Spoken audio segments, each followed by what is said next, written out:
ಸ್ನೇಹಿತರೆ, ಒಂದು ಮಾತಿದೆ, ಜೀವನದಲ್ಲಿ ಶನಿಗ್ರಹ ನಮ್ಮ ತಲೆ ಹತ್ತಿದ್ರೂ ಪರವಾಗಿಲ್ಲ, ಆದರೆ ಅಕ್ಕಪಕ್ಕದಲ್ಲಿ ಶಕುನಿಗಳಿರಬಾರ್ದು ಅಂತ.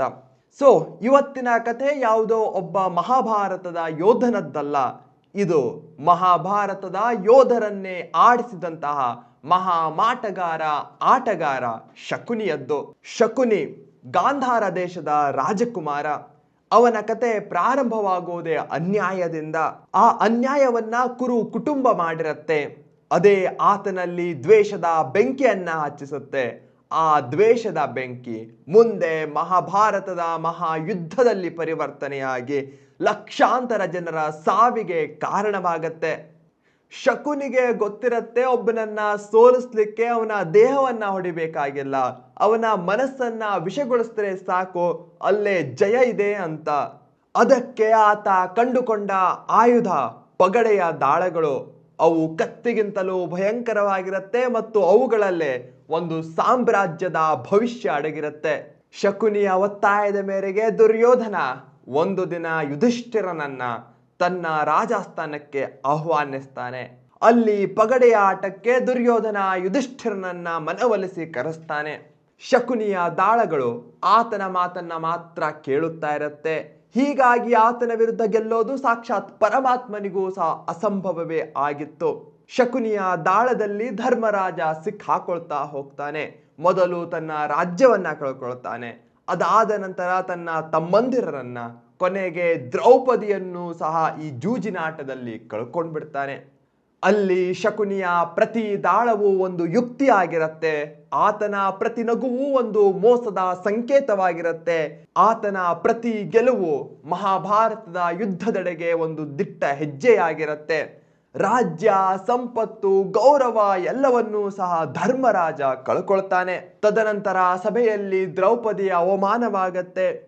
ಎಲ್ಲ ಕಡೆ ಶಪಥಗಳು, ಶಾಪಗಳ ಸುರಿಮಳೆಯಾಗತ್ತೆ. ಮಹಾಭಾರತದ ಮಹಾಯುದ್ಧಕ್ಕೆ ಅಲ್ಲಿ ಮುನ್ನಡಿಯನ್ನ ಬರೆಯಲಾಗತ್ತೆ. ಶಕುನಿ ಇದೆಲ್ಲವನ್ನ ನೋಡಿ ಮೃಷ್ಟಾನ್ನವನ್ನೇ ತಿಂದಷ್ಟು ಖುಷಿ ಆಗ್ತಾನೆ. ಶಕುನಿ ಎಂದಿಗೂ ಸಹ ಕತ್ತಿಯನ್ನ ಹಿಡಿಯಲಿಲ್ಲ, ಆದರೂ ಅವನು ಸಾವಿರಾರು ಕತ್ತಿಗಳನ್ನ ಎತ್ತಿಸಿದನು. ಅವ ರಕ್ತ ಸುರಿಸಲಿಲ್ಲ, ಆದರೆ ರಕ್ತಪಾತವನ್ನ ಹರಿಸ್ತಾನೆ. ಶಕುನಿಯ ದೊಡ್ಡ ಶಕ್ತಿ ಏನಾಗಿರುತ್ತೆ ಗೊತ್ತಾ? ಆತ ತನ್ನ ಮುಂದಿರುವವರನ್ನ ಅವರ ದುರ್ಬಲತೆಯಿಂದಲೇ ಅವರನ್ನ ಸೋಲಿಸ್ತಾನೆ. ದುರ್ಯೋಧನನಲ್ಲಿದ್ದಂತಹ ಅಹಂಕಾರವನ್ನ, ಅಭಿಮಾನವನ್ನ, ಧರ್ಮರಾಜನಲ್ಲಿದ್ದಂತಹ ಲೋಭಿತನವನ್ನ ಆತ ತನ್ನ ಒಳ್ಳೆಯದಕ್ಕೆ ಬಳಸ್ಕೊಳ್ತಾನೆ. ಸಂಪೂರ್ಣ ಕುರುವಂಶವನ್ನ ಆತ ಒಂದು ಆಟದಂತೆ ಆಡಿಸ್ತಾನೆ. ಆದ್ರೆ ಪ್ರತಿ ಆಟಕ್ಕೂ ಒಂದು ಅಂತ್ಯ ಅನ್ನೋದು ಇರಲೇಬೇಕು. ಕುರುಕ್ಷೇತ್ರದಲ್ಲಿ ಆ ಒಂದು ಅಂತ್ಯವನ್ನ ಕಾಣಬಹುದು. ಆದ್ರೆ ಆ ಅಂತ್ಯದಲ್ಲೇ ಶಕುನಿಯ ಗೆಲುವಿತ್ತ? ಬಲ್ಲವರಾರು? ಶಕುನಿಯ ಕತೆ ತಿಳಿಸ್ಕೊಡತ್ತೆ. ಈ ತಲೆ ಅನ್ನೋದು ಜಗತ್ತಿನಲ್ಲೇ ಅತ್ಯಂತ ಹರಿತವಾದಂತಹ ಆಯುಧ. ಅದನ್ನ ತಪ್ಪಾಗಿ ಬಳಸಿದ್ರೆ ಕುರು ಯುದ್ಧವನ್ನೇ ರಚಿಸಬಹುದು, ಒಂದು ಲೋಕವನ್ನೇ ಸುಡಬಹುದು. ಹೀಗಾಗಿ ನಮಗೂ ಸಹ ಜೀವನದಲ್ಲಿ ಶಕುನಿಗಳು ಸಿಗ್ತಾರೆ. ಹೆಜ್ಜೆ ಹೆಜ್ಜೆಯಲ್ಲೂ ಅವ್ರು ಹೇಳ್ತಾರೆ, ನೀನು ಆ ರೀತಿ ಮಾಡು, ನೀನು ಈ ರೀತಿ ಮಾಡೋ, ನಿನಗೆ ಅವ್ರು ಮೋಸ ಮಾಡ್ತಾ ಇದ್ದಾರೆ, ನಿನ್ಗೆ ಇವ್ರು ಮೋಸ ಮಾಡ್ತಾ ಇದ್ದಾರೆ. ಅಂತಹ ಶಕುನಿಗಳು ಯಾರು ಅಂತ ನೀವು ತಿಳ್ಕೊಳ್ಳೋದು ಮುಖ್ಯವಾಗತ್ತೆ. ಇಲ್ಲ ಅಂದ್ರೆ ನೀವು ಸಹ ದುರ್ಯೋಧನನ ಹಾಗೆ ಯುದ್ಧವನ್ನ ಮಾಡಬೇಕಾಗತ್ತೆ, ಯಾರದ್ದೋ ಒಂದು ದ್ವೇಷದ ಮೇರೆಗೆ. ಅದಾದ ಮೇಲೆ ಧರ್ಮರಾಜನ ಹಾಗೆ ನೀವು ನಿಮ್ಮ ಸಂಪತ್ತನ್ನ ಕಳ್ಕೊಳ್ಬೇಕಾಗತ್ತೆ.